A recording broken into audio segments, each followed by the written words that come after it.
Oke, kemudian di halaman utama dari aplikasinya untuk jumlah maksimumnya di sini tertera sampai 20 juta rupiah. Untuk suku bunga harian 0,03% ya, sampai saat ini masih sesuai dengan regulasi OJK dengan jangka waktu pinjaman sampai 365 hari. Dan di bawah bisa teman-teman lihat ada banyak sekali produk pinjaman yang bisa kita ajukan pinjaman, dan saya akan coba mengajukan pinjaman dari produk yang paling atas saja.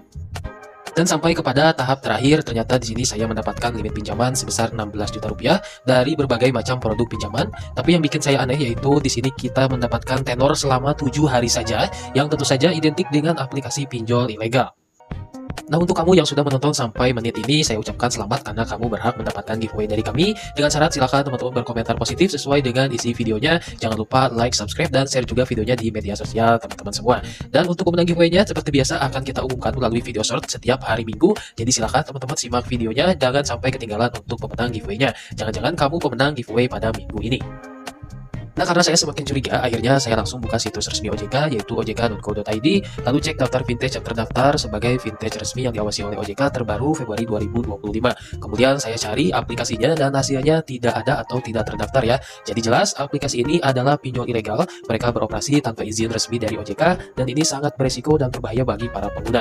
Dan untuk teman-teman yang masih bingung bagaimana cara mengecek aplikasi pinjol resmi yang terdaftar di OJK, saya sudah membuat video khusus bagaimana cara mengecek aplikasi vintage lending berizin OJK terbaru ya. Nah, daripada kamu pakai aplikasi ilegal, resikonya besar banget ya, data kamu bisa disalahgunakan. Tentu saja bunga dan denda sangat tinggi karena tidak sesuai regulasi OJK. Kemudian penagihan bisa saja kasar dan menyebar ke semua kontak kamu. Kemudian kamu tidak mendapat perlindungan hukum karena tidak dilindungi oleh undang-undang ya. Dan yang paling parah, mereka bisa terus meneror meski kamu sudah melunasi. Jadi kesimpulannya, meskipun aplikasi ini bisa cair cepat, tapi resikonya jauh lebih besar daripada manfaatnya. Jangan tergiur proses cepat dan tampilan rapi, selalu cek legalitasnya dulu sebelum pakai aplikasi pinjol di Play Store.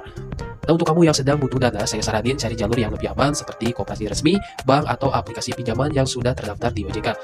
Dan diantaranya saya sudah membahas banyak sekali aplikasi pinjol resmi OJK yang berbagai macam kriteria ya. Ada yang aplikasi pinjol untuk pelajar, mahasiswa, ada juga untuk karyawan, kemudian ada juga untuk UMKM, bahkan untuk pengangguran pun sudah saya bahas untuk seluruh videonya di channel ini.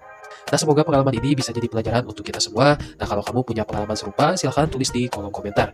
Nah, dukung channel ini dengan cara like, subscribe, dan aktifkan lonceng notifikasi untuk konten seputar pinjol dan finansial lainnya. Nah, sampai jumpa di video berikutnya. Selalu bijak menggunakan aplikasi pinjaman online. Wassalamualaikum warahmatullahi wabarakatuh.